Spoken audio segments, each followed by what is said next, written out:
Hello बच्चों, कैसे हैं आप लोग। तो बच्चों देखो, इस समय बज गए हैं सुबह के 4 और मैं हूं आपके साथ एनसीईआरटी की अगली एक्सरसाइज के सोल्यूशन के साथ। तो आज हम लोग करेंगे relations and function class 11th में 2.3 एक्सरसाइज के क्वेश्चंस। पुराने क्वेश्चंस, पिछले एक्सरसाइज से क्वेश्चन मैंने करा दिए थे। इससे पहले इस टॉपिक की थ्योरी पूरी मैंने पढ़ा दी है। तो पहले टॉपिक की पूरी कंप्लीट थ्योरी पढ़ लीजिए, पिछली सारी एक्सरसाइज कर लीजिए, तब इस एक्सरसाइज पर आइए। तो हम लोग करेंगे एक्सरसाइज 2.3 के क्वेश्चन। देखो बच्चों, एक्सरसाइज 2.3 रिलेशंस एंड फंक्शन। देखो बच्चों, इसमें पहला क्वेश्चन ये है कि इसमें क्या चीज फंक्शन है क्या नहीं, ये हमको बताना है। और ऐसे क्वेश्चन मैंने बताए थे, ये वही कि मतलब रिलेशन और फंक्शन में डिफरेंस की बात ये कर रहे हैं। ठीक है, तो देखो जैसे कि पहले में पहला पार्ट ऐसे देखो दिया गया है, एक सेट बनाया है, फिर है 2,1 कॉमा, फिर है 5,1, फिर कॉमा, फिर है 8,1, फिर कॉमा, फिर 11,1, ठीक है, फिर है 14,1 और फिर है 17,1। देखो, वैसे तो फंक्शन को देखने के लिए ये बताना चाहिए कि इसका डोमेन क्या है और कोडोमेन क्या। नहीं बताया देखो कोई बात नहीं, ऐसे करो, एक ये बनाओ और एक ये बनाओ, दो सेट बनाओ। जैसे देखो 2 जा रहा है 1 के पास, तो यहाँ 2 गया 1 के पास। 5 जा रहा है 1 के पास, तो यहाँ 5 भी गया 1 के पास। 8 जा रहा है 1 के पास, तो 8 गया 1 के पास। 11 भी जा रहा है 1 के पास, ठीक है, 11 भी गया कहाँ बोलो 1 के पास। 14 भी गया बोलो 1 के पास, और देखो 17 भी गया कहाँ 1 के पास। तो मतलब आप ये मान लो कि ये डोमेन है और ये इसका कोडोमेन है। ठीक है, तो बहुत से पॉइंट की सेम इमेज हो सकती है ना। एक पॉइंट की दो इमेज नहीं होनी चाहिए, एक पॉइंट दो के पास नहीं जाना चाहिए, कई सारे पॉइंट सेम पॉइंट के पास जा सकते हैं। तो इसका मतलब बच्चों ये हुआ कि ये एक फंक्शन है, मतलब ये जो रिलेशन दिया गया ये एक फंक्शन है। यस, इट इज फंक्शन, क्योंकि बहुत से पॉइंट सेम पॉइंट के पास जा सकते हैं। और इस फंक्शन का जो डोमेन है वो देखो क्या है, 2, 5, 8, 11, 14, 17। देखो ये इसका डोमेन है। और इस फंक्शन का रेंज क्या है बच्चों, रेंज में देखो अकेला ही टर्म है और वो कितना है बोलो 1 है। तो ये इस फंक्शन का डोमेन है और ये इस फंक्शन का क्या है बोलो रेंज है। ठीक है, तो ये एक फंक्शन भी है ना। मेन चीज क्या है, ये एक फंक्शन है क्योंकि कई सारे पॉइंट सेम पॉइंट के पास जा सकते हैं। ठीक है, एक पॉइंट दो के पास जाता है तो फंक्शन नहीं होता। ये मैंने आपको बहुत क्लियर बताया था कि रिलेशन और फंक्शन में क्या डिफरेंस है। लिखो बच्चों ध्यान से पहले इसको।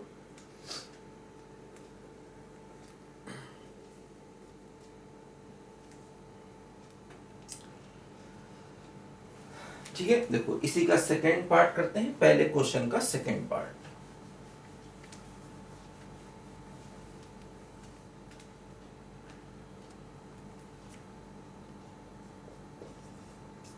देखो 2, 1,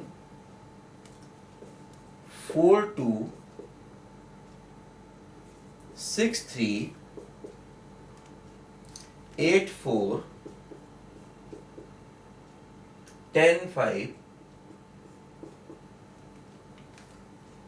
12, 6, 14, 7। देखो ये है, ठीक है ना। समझो देखो क्या इसमें है, एक यहां बनाओ सेट, एक यहां बनाओ सेट। 2 जा रहा है 1 के पास, जाने दो। 4 गया 2 के पास, 4 जाने दो 2 के पास। 6 गया 3 के पास, 6 को जाने दो 3 के पास। 8 गया 4 के पास, 8 को जाने दो 4 के पास। फिर देखो क्या है, थोड़ा बड़ा कर लेते हैं इसको, थोड़े बड़े बड़े गोले चाहिए बेटा, छोटे गोले से काम नहीं चल रहा है। 10 गया 5 के पास, 12 गया 6 के पास, जाने दो। और 14 गया 7 के पास। देखो बच्चों, यहाँ भी हर पॉइंट अलग अलग पॉइंट के पास जा रहा है, ठीक है। तो इसका मतलब देखो, ये भी एक फंक्शन है, क्योंकि एक पॉइंट 2 के पास नहीं जाना चाहिए और डोमेन का कोई पॉइंट छूटना नहीं चाहिए। हालांकि इन्होंने डोमेन तो बता ही नहीं क्या है ना। फंक्शन की दो कंडीशन होती हैं कि एक पॉइंट 2 के पास नहीं जाना चाहिए और डोमेन का कोई पॉइंट छूटना नहीं चाहिए। तो इन्होंने डोमेन तो बताया नहीं क्या है, तो हम पूरे को ही डोमेन मान के चलेंगे। बस समझे ना। तो बच्चों, इस फंक्शन का ये फंक्शन है, पहली बात तो ये। और देखो इसका डोमेन क्या है, इसका डोमेन है देखो ये 2 4 6 8 10 12 14। और देखो इसका रेंज क्या है, इसका रेंज है 1 2 3 4 5 6 7, ये इसका रेंज है, ठीक है। और ये फंक्शन कैसा है, हर पॉइंट अपने से आधे के पास देखो जा रहा है। बात समझे ना ये। अच्छा, तीसरा सवाल देखें, इसी में तीसरा पार्ट देखें, इसको लिखो जल्दी से। तो ये एक फंक्शन है और इसका डोमेन और रेंज ये रहा आपके सामने।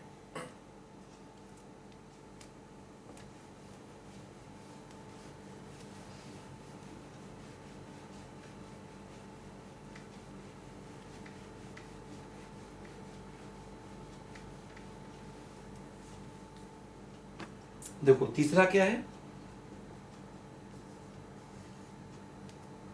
1 3 1 5 2 5, ठीक है। देखो क्या हो रहा है बच्चों, इसमें 1 गया 3 के पास, 1 गया 5 के पास और 2 भी गया 5 के पास। देखो अब इसमें क्या हो रहा है कि एक एलिमेंट 2 के पास गया। देखो ये 1 एलिमेंट 2 के पास चला गया, तो इसका मतलब ये फंक्शन नहीं है। तो ये क्या है बोलो, नॉट फंक्शन, है ना। लेकिन ये रिलेशन है, हर चीज रिलेशन है। तो ये फंक्शन तो नहीं बन पाया, लेकिन ये रिलेशन है। बस समझे। तो बस यही इसने पूछा है कि फंक्शन है कि नहीं। अगर फंक्शन है तो इसका डोमेन नहीं बताना है, तो ये फंक्शन नहीं है। क्या समझ गए ना। लिखो जल्दी से।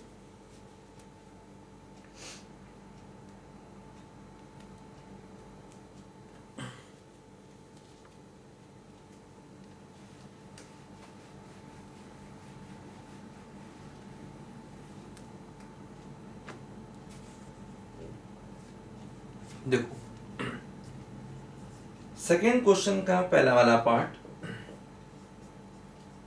एफ एक्स बराबर माइनस मॉड एक्स, और हमको इसका डोमेन और रेंज बताना है इस फंक्शन का।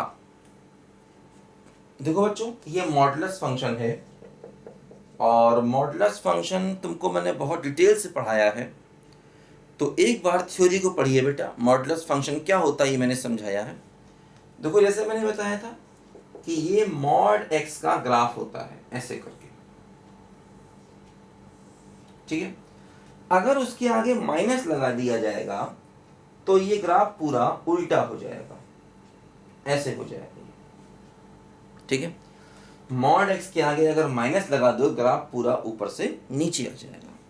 तो देखो अगर हम इस फंक्शन के डोमेन की बात करें, डोमेन का मतलब x, तो x क्या है, पूरा रियल नंबर, x की वैल्यू जो चाहे हम यहाँ पर रख सकते हैं। और रेंज क्या है बोलो, रेंज है इसका नेगेटिव, माइनस इन्फिनिटी से 0, यानी ये इसका रेंज है माइनस इन्फिनिटी से 0। क्योंकि देखो y की वैल्यू 0 है या फिर 0 से कम है। देखो ग्राफ नीचे चल रहा है, नीचे का मतलब जो y की वैल्यू है वो 0 है या 0 से कम है। तो ये इस फंक्शन का क्या है बोलो, रेंज है। और ये इस फंक्शन का क्या है बोलो, डोमेन है, x की वैल्यू। बस समझिए। तो x की वैल्यू डोमेन है और रेंज क्या है, y की वैल्यू है। बस समझे। देखो जल्दी से।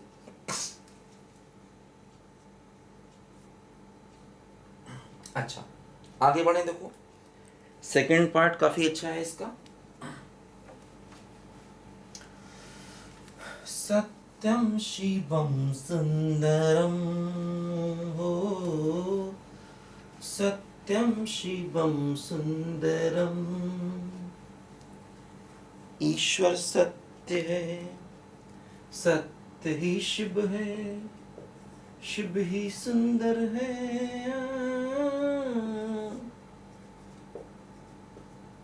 देखो ये मेरे पास क्वेश्चन है,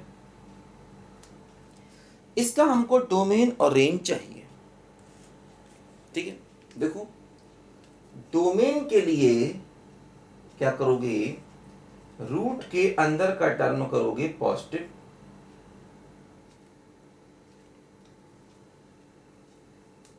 ठीक है, तो क्या होगा 3 minus x, 3 plus x greater equal to 0। ठीक है, देखो x का कोफिशिएंट निगेटिव है, तो इस प्रकार की इक्वेशन को सॉल्व करने के लिए हमें वेवी कर्व मेथड चाहिए होता है बेटा। इसमें 2 या 2 से ज़्यादा लीनियर फैक्टर होते हैं, लेकिन यहाँ x का कोफिशिएंट निगेटिव है, तो पहले माइनस से मल्टीप्लाई कर दो। तो माइनस से मल्टीप्लाई करके क्या होगा बेटा कि इक्वेशन हो जाएगी चेंज। अब ये क्या हुआ, x माइनस 3 और x plus 3 lesser equal to 0। Number line बना लो, x की वैल्यू 3 ले लो और माइनस 3 ले लो,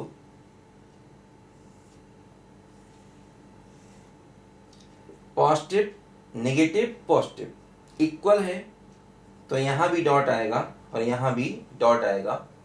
तो x की वैल्यू कहाँ से कहाँ जाएगी बोलो, -3 से लेकर के 3 तक जाएगी। तो ये इस फंक्शन का डोमेन हो जाएगा। देखो नेगेटिव चाहिए, और नेगेटिव क्या है बोलो, -3 से लेकर के 3 तक। देखो जब मैं तुमको थ्योरी बता रहा था तो वहां पर तुमको मैंने इसका ग्राफ भी बताया होगा, इस फंक्शन का ग्राफ, मत समझे। तो इसका देखो रेंज कैसे निकालें। अब देखो अंडर रूट के अंदर ये फंक्शन है, देखो इसका रेंज निकालने का मेथड देखो मैंने क्या बताया था बच्चों, काफी आसान है। जैसे कि एक्स स्क्वायर की वैल्यू हमेशा कैसी होती है, पॉजिटिव। ठीक है, इसके आगे माइनस लगा है, देखो सवाल देखो क्या है, 9 माइनस एक्स स्क्वायर, तो एक्स स्क्वायर के आगे माइनस लगा है, तो हम भी यहाँ पर माइनस से कर दें मल्टीप्लाई, तो इनइक्वालिटी हो जाएगी चेंज। ठीक है, -1 से मल्टीप्लाई करोगे इस पर तो कोई फर्क पड़ेगा नहीं, इनइक्वालिटी चेंज हो जाएगी। 9 प्लस कर दो इधर भी और इधर भी, ठीक है, 9 प्लस कर दिया दोनों तरफ। अब देखो इसका मतलब क्या हुआ कि ये जो वैल्यू है ना, ये 9 से छोटी है, मतलब ये -∞ से 9 तक है ना। कोई भी चीज अगर 9 से छोटी है इसका मतलब ये -∞ से 9 तक है। तो लेकिन इसका अंडर रूट लेना है, तो जिस चीज का अंडर रूट लेना है वो पॉजिटिव होना चाहिए। तो इसको हम क्या करेंगे, देखो 0 से 9 तक पहले लिखेंगे, इसकी नेगेटिव वैल्यूज को छोड़ देंगे। अब हम देखो इसका अंडर रूट लेंगे, तो जब इसका अंडर रूट लेंगे तो इधर भी अंडर रूट आएगा जो कि 0 हो जाएगा, इधर भी अंडर रूट आएगा जो कि 3 हो जाएगा। तो देखो ये इस फंक्शन का रेंज हो गया। रेंज का मतलब देखो ये आ गई हमारी y की वैल्यू। तो देखो y की वैल्यू कहाँ से कहाँ तक आ गई, y की वैल्यू आ गई 0 से लेकर 3 तक। तो इस फंक्शन का रेंज क्या हो गया, 0 से लेकर के 3 तक आ गया, और यही हमारे क्वेश्चन का आंसर आ गया।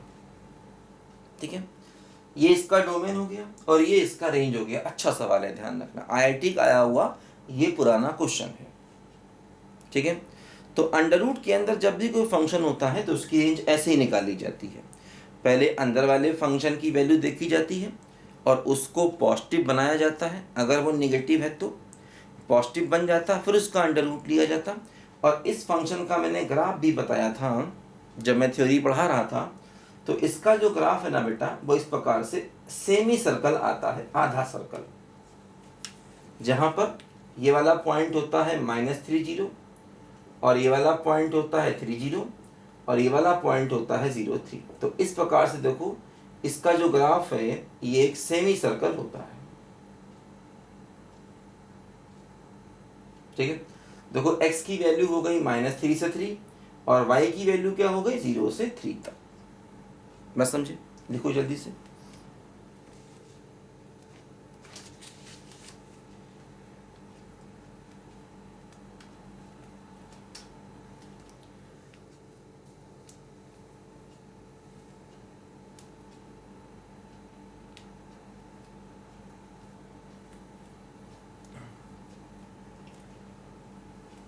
गाड़ी बुला रही है, सीटी बजा रही है, चलना ही जिंदगी है, चलती ही जा रही। देखो थर्ड क्वेश्चन बेटा करते हैं। fx दिया है 2x - 5। सबसे पहले चाहिए है f0 की वैल्यू। तो बड़ा आसान है, x की जगह 0 पुट कर दो, ये आ गई। फिर चाहिए है क्या बोलो, f7 की वैल्यू। x की जगह 7 रख दो,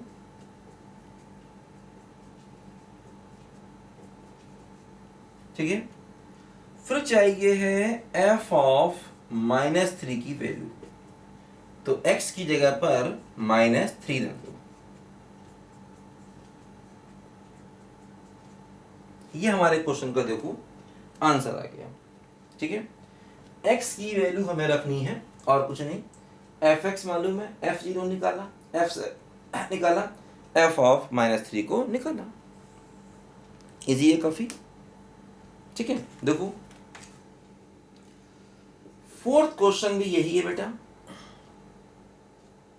फंक्शन t देखो ऐसे दिया गया है, t इक्वल टू 9c/5 + 32। ठीक है, t क्या है, ठीक है। देखो c मतलब डिग्री सेल्सियस को फ़ारेनहाइट में चेंज करने का ये एक मेथड मतलब एक फार्मूला होता है, पढ़ा होगा आपने हीट में, 9-10 क्लास में पढ़ा होगा आपने। ठीक है, तो ये c है डिग्री सेल्सियस और ये फ़ारेनहाइट में चेंज करने का फार्मूला। मतलब c की वैल्यू रखेंगे तो यहां से t की वैल्यू हमको मिल जाएगी। अच्छा, अब देखो हमें पहले पार्ट में चाहिए t(0), तो c की तरह 0 पुट कर दो, तो ये हो गया 32। सेकेंड पार्ट में चाहिए t(28), तो c की जगह 28 रख दो, आंसर मिल जाएगा जो भी आंसर आएगा। फिर देखो थर्ड पार्ट में चाहिए t(-10), तो c की जगह पर -10 रख दो।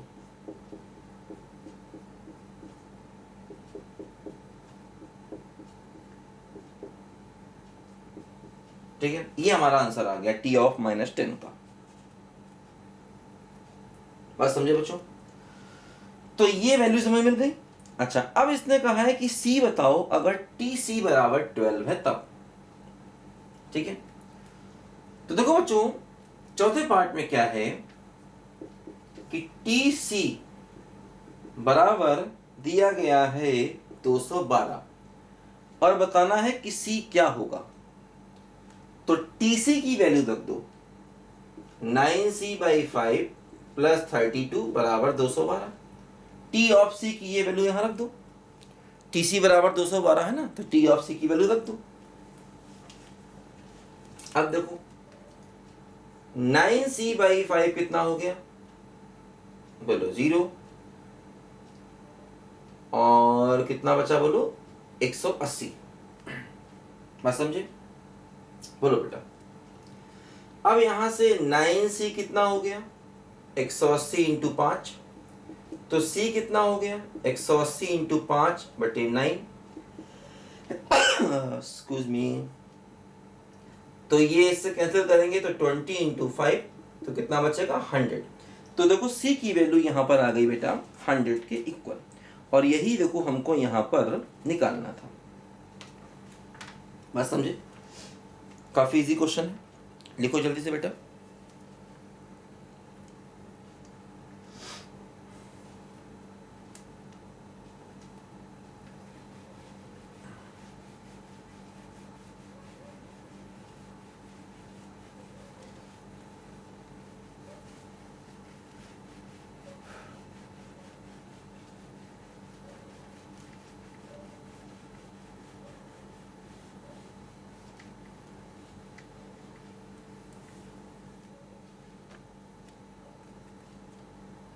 देखो क्वेश्चन 5 का पहला पार्ट देखें। एफ एक्स बराबर दिया गया है 2 माइनस 3x और x है पॉजिटिव। देखो x बिलोंग्स टू r भी दिया है और x पॉजिटिव भी दिया है, मतलब हमें x पॉजिटिव लेना है। r मतलब रियल नंबर है, x ठीक है, x पॉजिटिव भी है और रियल नंबर भी है। तो इसका मतलब x क्या है, x है 0 से लेकर के इनफाइनाइट तक, मतलब x क्या है 0 से बड़े सारे रियल नंबर, ऐसा हमको दिया गया है। और हमको फंक्शन का रेंज चाहिए। रेंज का मतलब क्या बेटा, y की वैल्यू चाहिए। ठीक है, रेंज का मतलब क्या होता है, x का मतलब होता है डोमेन और y का मतलब होता है रेंज। देखो x 0 से बड़ा है, इसमें क्या है x के साथ में -3 है, तो -3 से कर दो मल्टीप्लाई, तो इनइक्वालिटी चेंज हो जाएगी। इधर 0 इंटू -3 0 ही रहेगा, -3 से कर दिया मल्टीप्लाई, है ना, तो -3 से मल्टीप्लाई करोगे तो इनइक्वालिटी चेंज हो जाएगी, इधर तो 0 ही रहेगा। और इसमें 2 ऐड कर दो, तो 2 ऐड करेंगे तो 2 + 0 तो हो गया 2 - 3x < 2। ठीक है, तो y की वैल्यू देखो, ये y है ना, इसकी जगह y लिख दो, तो y आ गया < 2 और यही हमारे रेंज का आंसर आ गया। बस समझे? तो फंक्शन की रेंज निकालने के तरीके मैंने बताए थे, तो ये देखो ये तरीका रेंज निकालने का है। बस समझे ना, x को पॉजिटिव लेके चलो, माइनस से कर दो मल्टीप्लाई, इनइक्वालिटी चेंज, और फिर 2 ऐड कर दो, और देखो ये 2 - 3x का मतलब ही क्या हो गया y, तो y क्या हो गया 2 से कम, तो y की वैल्यू क्या हो गई बोलो, -∞ से 2, और यही हमारे क्वेश्चन की रेंज का आंसर आ गया। बस समझे? देखो 5वें के सेकंड पार्ट पर चले। y बराबर क्या है, x² + 2 है, और x क्या है बोलो, रियल नंबर है, इसका भी हमें रेंज चाहिए। देखो x² क्या होता है, > 0 होता है, हम ये बात जानते हैं, x² पॉजिटिव होता है। इसमें 2 जोड़ दिया तो क्या हुआ 0 + 2, तो ये क्या हो गई y की वैल्यू, तो y की वैल्यू क्या हो गई 2 से ज्यादा हो गई, तो y क्या हो गया बोलो, क्लोज इंटरवल 2 से ∞, यही हमारे फंक्शन की रेंज का आंसर आ गया। बात समझे बच्चों? तीसरा पार्ट देखो क्या है, ऐसे है, y बराबर x है और x क्या है r है, तो अगर x r है तो y भी r ही हो जाएगा, क्योंकि y x के बराबर है। देखो जैसे ये सवाल x² + 2, ये क्वाड्रेटिक का ग्राफ है बेटा, और ये ग्राफ मैंने सिखाया है क्वाड्रेटिक का आपको। देखो चेक करो, थ्योरी में मैंने आपको क्वाड्रेटिक ग्राफ बनाना सिखाया है। इसका ग्राफ देखो कुछ ऐसे बनेगा, x² + 2 है ना, तो देखो ये वाला पॉइंट होगा 0,2, ये मैंने बताया था ओपनिंग ऑफ पैराबोला ग्राफ होता है इसका। तो देखो यहाँ से भी क्लियर है कि y की वैल्यू क्या है 2 से इन्फिनिटी, y की इस पॉइंट पर मिनिमम वैल्यू कितनी है 2, और 2 से इन्फिनिटी ये जा रहा है ना। तो इसका ग्राफ मैंने सिखाया था आपको बेटा, इसका ग्राफ आप बनाना सीख लीजिए, कोई दिक्कत नहीं है। ये ग्राफ मैंने थ्योरी में पढ़ाया हुआ है डिटेल से, तो ये सारे के सारे क्वेश्चन जो है वो ग्राफ से भी आप सॉल्व कर सकते हैं आसानी के साथ में। बस समझे बच्चों? चलिए, तो ये एक्सरसाइज बेटा हम लोगों ने ख़त्म कर ली है बड़ी आसानी के साथ में। तो 2.3 एक्सरसाइज ख़त्म हो गई है, अच्छे सवाल हैं इसमें, ठीक है। अगली एक्सरसाइज पे हम लोग फिर मिलेंगे, इसमें हम लोग मिसलेनियस एक्सरसाइज को करेंगे। तो घर पे आप भी ट्राई करिए, तब तक थ्योरी आपने पूरी पढ़ी हुई है। भाई देखो, थ्योरी बेटा पहले पूरी पढ़ लो, थ्योरी बिना पढ़े सवाल सॉल्व नहीं करने हैं। मैं बार बार कह रहा हूँ, थ्योरी को पढ़ के बेटा नॉलेज होगी, तभी आप आगे बढ़ेंगे, बस समझे। थ्योरी बिना पढ़े सवाल करेंगे तो टेंशन में आ जाएंगे, ठीक है बच्चों। तो इस वीडियो में इतना ही, अगले वीडियो में फिर मिलेंगे नए कॉन्सेप्ट के साथ में, नए सवालों के साथ में। तब तक के लिए बाय बाय।